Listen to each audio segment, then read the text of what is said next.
What's going on, everybody? This is Super Mike 2164, and just coming up to you guys with a quick bit of information, news updates, and a little bit of history that needs to be told and retold every generation because, we have to pass down our history, especially as Black America, foundational Black America, and just the general Black world. We are the ones that need to pass down our history because we cannot complain when we are not taken seriously, but we're depending on other groups to update us on our history, to teach our children our history. We look foolish thinking like that. If you don't know your history, and if no one else knows your history, especially even recent history, you're not considered valuable. You're not considered valuable. So before we get into the main topic, I do want to get into this story that I thought was interesting. You got the Frankenstein mafia out there. The little known industry, $1 billion industry of body parts, the ghouls and the human body part traffickers. Do we understand how much money is in human body parts? So out of Denver, Colorado, we have this story. Box of human heads stolen from truck in Denver, police say. So a box containing human heads was stolen last week. This is like 4 days ago. So this is March 7th. Yeah, a box of human heads was stolen last week from a trunk in Denver, Colorado. And now police are searching for any information regarding its whereabouts. The theft was reported sometime between 2:30 p.m. local time, March 2nd, and 9:30 a.m. on March 3rd. So they stole them early and to the Denver Police Department. The blue and white box, contained human heads, multiple, for medical research purposes and was labeled exempt human specimen. So police said the freight company reported the theft from the truck, which was parked at, 23rd Avenue, Denver Central Park neighborhood. A dolly in the truck was also taken. We want that back too. They want the dolly as well.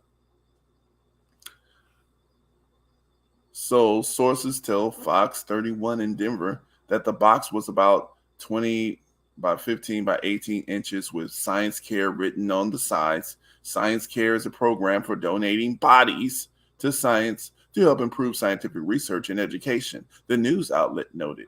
The company did not immediately respond to a request for comment. As of Sunday, no arrests have been made, and investigators were working to gather more information to identify the suspects and recover the stolen items. Anyone with information about the theft or lost or those involved was asked to contact Metro Denver Crime Stoppers. Tips can be submitted anonymously, police say. If someone were to find the box containing human heads discarded or abandoned, authorities encouraged individuals to immediately call the police department. This story was reported from Cincinnati about Denver. Now, the thing is, the first question is why were they got human heads? Who are those heads? Who do those heads come from? Those were humans. Okay. And, the way they reported, you thinking about scientists or something like that. And they updated us. And then, so they answered the question. The human heads are the property of an Aurora company, a Denver company.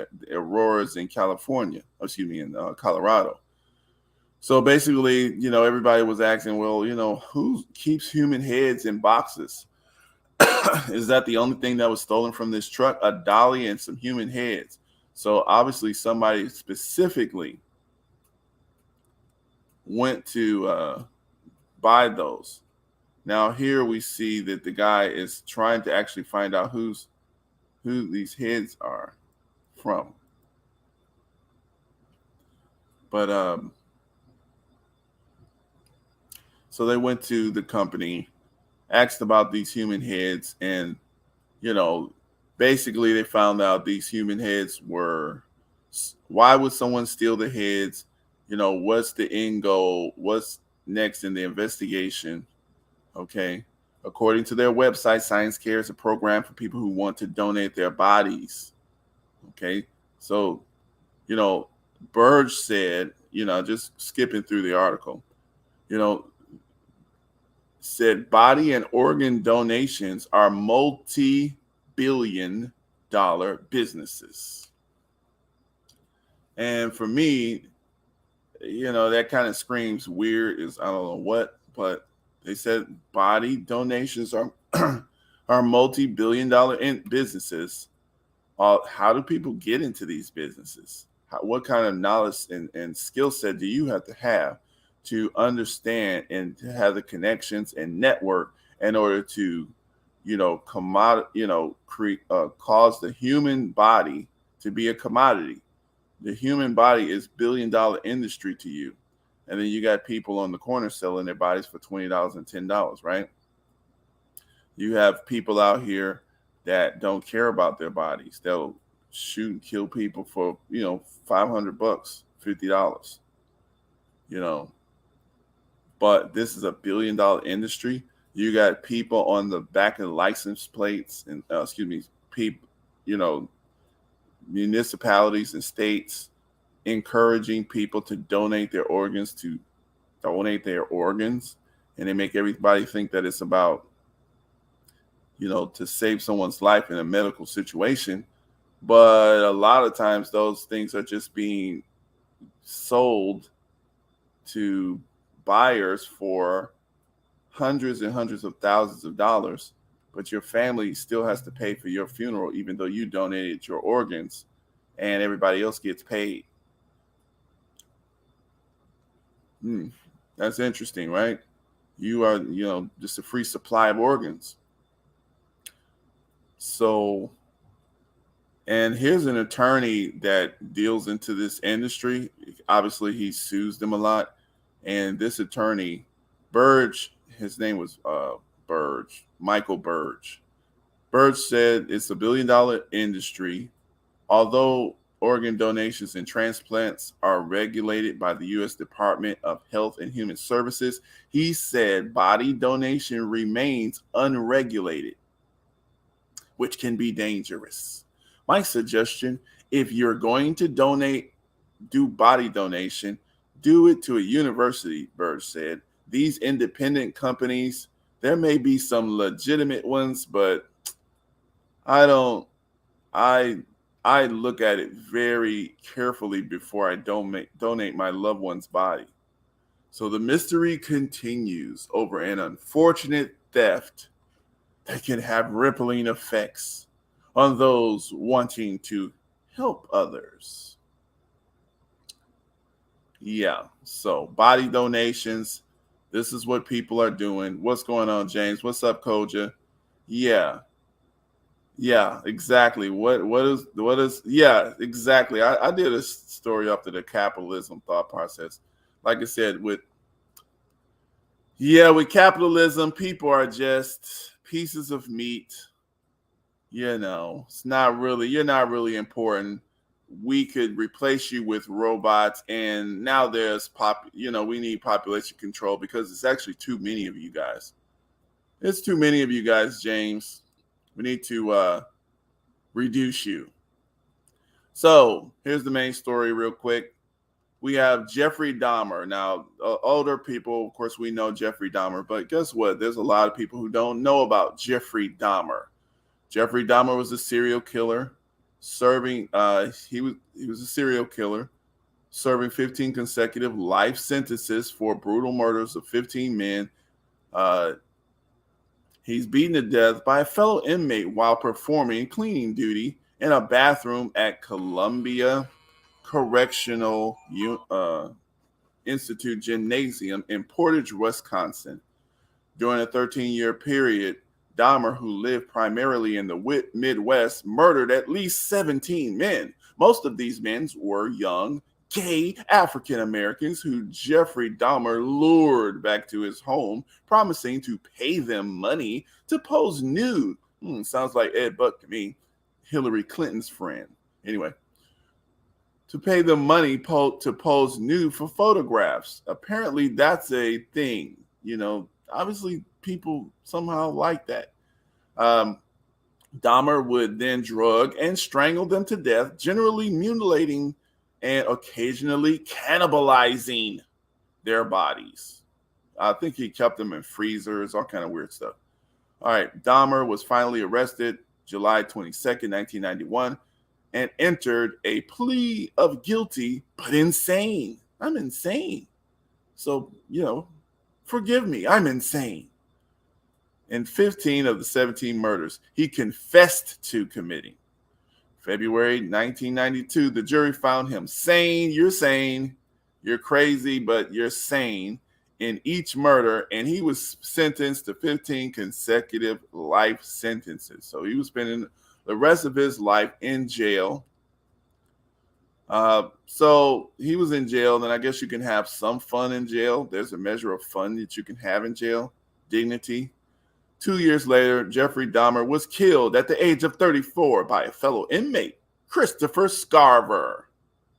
So let's look at who Christopher Scarver is. There he is. There's Chris. Christopher Scarver is a black guy. You killed a lot of black guys, and then you let this black guy, he's next to a serial killer who eats and kills black guys. There you go. There's Chris. Who is Christopher Scarver? Christopher Scarver is an African American. They call him a serial killer. I disagree with that. I don't believe that Christopher Scarver is a serial killer because Jeffrey Dahmer is such crap. I just don't believe someone like that should have been even allowed to remain.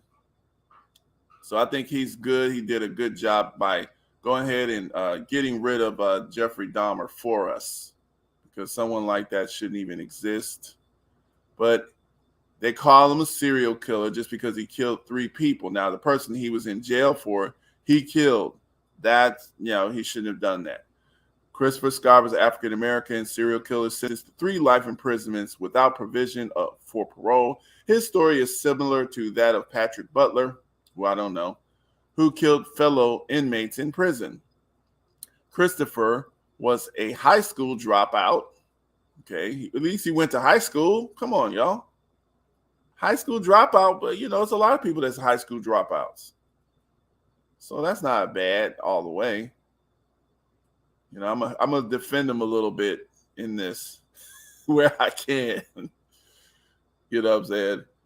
Christopher was a high school dropout. He was thrown out of the house by his mama. I mean, sometimes, young black men, we get up in arms, he thrown out of his house by his mama.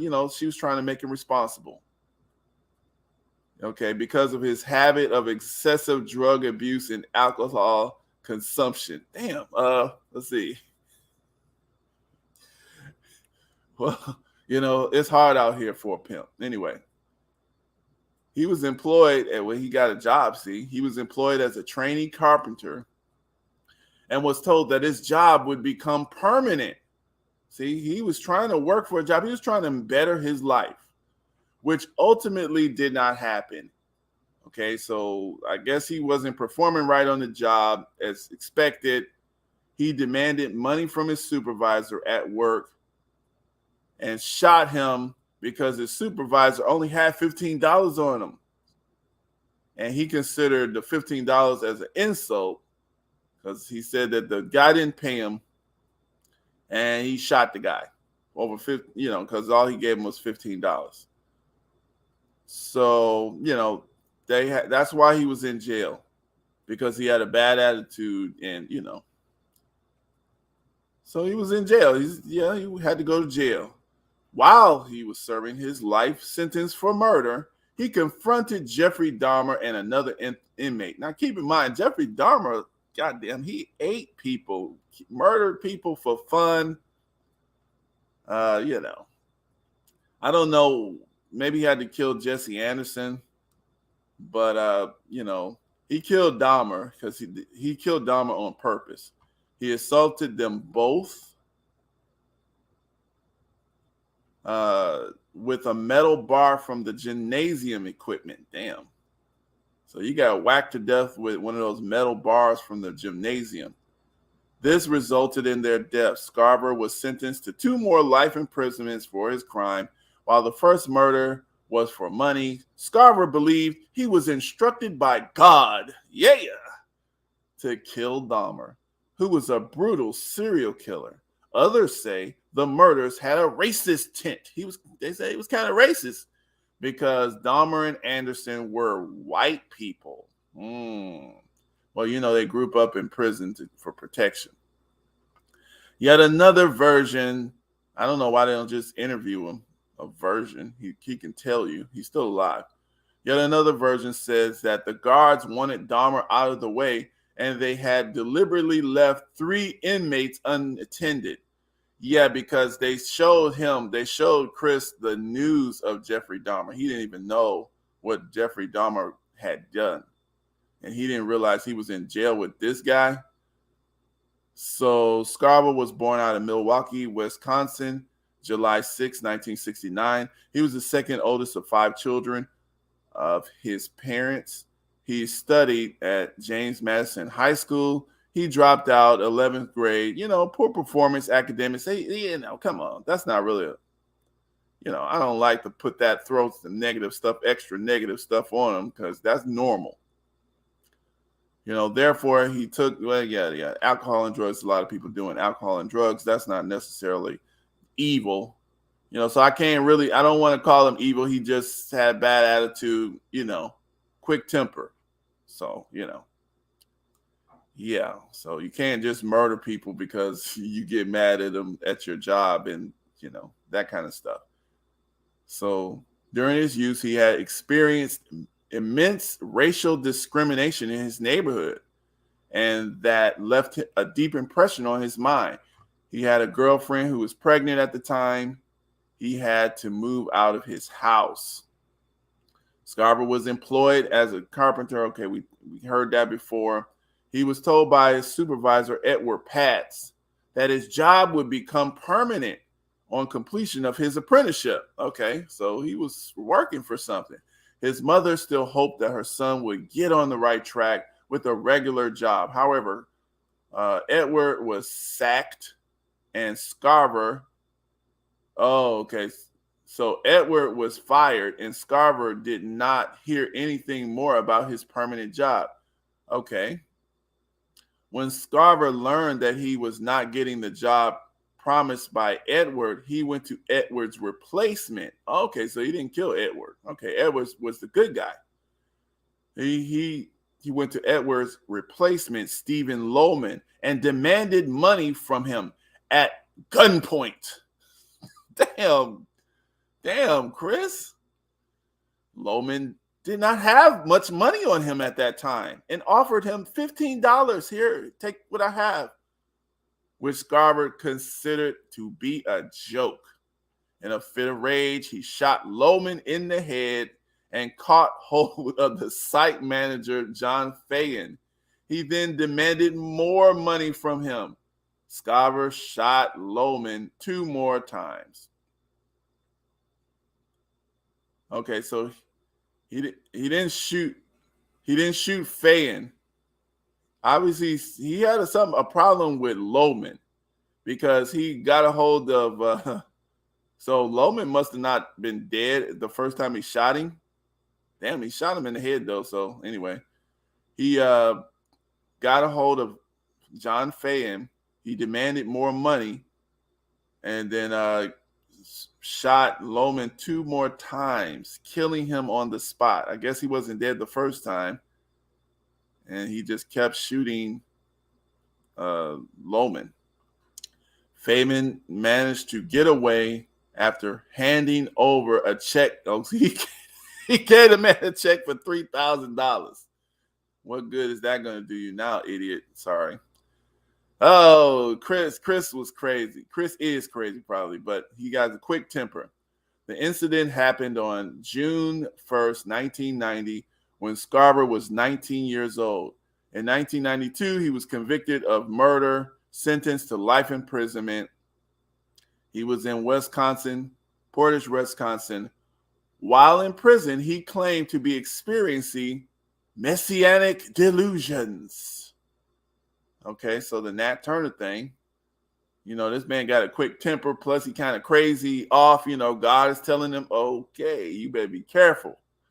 And he was diagnosed with schizophrenia. He claimed that he was the chosen one and was being guided by God. He believed that everything was eventually going to be for the good of mankind and that he was an instrument of God. While in prison, he started hating Jeffrey Dahmer, who was convicted for the rape and murder of 17 men, young boys. His crimes involved necrophilia, cannibalism. Scarver carried a newspaper cutting of a report about Dahmer's crimes and believed he was unrepentant about what he had done. Dahmer used to make body parts out of his food and pour ketchup on them to depict blood, thereby terrorizing other inmates. On November 28, 1994, Scarver was assigned to clean the prison gymnasium toilet with Jeffrey Dahmer and another inmate, Jesse Anderson. Kind of a replay of what he got in jail for the first time. When he found himself with the two inmates unattended by prison guards, he confronted Dahmer with the newspaper cutting about his crimes. Damn, so he's sitting up here giving him the riot act about his crime because he's building up the killing. He claimed that he had been pushed from behind and made fun of by the other two. They got into an argument and Scarver beat them up with a metal bar from the gymnasium equipment. And that resulted in their deaths, killed them, beat them up. He killed them. Scarver was he was sentenced 2 more life imprisonments, which he didn't care. While the murder of Steve Lohman was for money and was further instigated by rage, Scarver believed he was instructed by God, yada, yada. They keep repeating in this little article here. So Christopher was a victim of racism, same stuff. I mean, why are they doing that? Okay. Oh, here's some good stuff. His girlfriend gave birth to a son named Christopher. She named him after Christopher, who she brought up as a single mother while Scarver was in prison. Scarver kept in touch with his son through letters from prison. He encouraged him to study hard, take up sports. As a result, the boy graduated with a degree in sociology from Bethany Lutheran College in Manco, Minnesota, and also took up sport of basketball. He was given a 2-year scholarship from the University of Wisconsin, Milwaukee, and adequate support for the Creative Corrections Education Foundation, which helps students whose parents are criminals serving sentences. In 2005, Scarver filed a civil rights suit against prison officials, keeping him in solitary confinement for 16 months, a year in one solitary confinement, and subjecting him to inhumane punishment after his second conviction. However, the court upheld the prisoner. They justified in doing that to him. 2006, Scarver and another 36 mentally unstable inmates of the Wisconsin prison were relocated. Scarver was sent to Centennial Correctional Institute in Colorado. He currently remains in prison with no provision for parole. The story of Christopher Scarver is similar to Patrick Butler. Both are African-American serial killers who killed fellow inmates during their prison term for murder. And there you have it, folks. there you have it. There you have it. Yeah, so the Unabomber, yeah. James, what's going on, Divide? What's up, guys? What's good? What's going on, everybody in the chat? Yeah, so there you have it. Someone took the broomstick to his head. No, it was a damn metal pipe. That was seriously. Yeah, I don't know. He got Epstein. Murder for, yeah, people murder you for $15, but, you know, at least Christopher got a chance to imagine himself as a hero, if only but for one moment. And there you have it, folks. That is the end of today's quick little news history of America. It's a lot. Good day, guys. Press the thumbs up, subscribe, and share the message.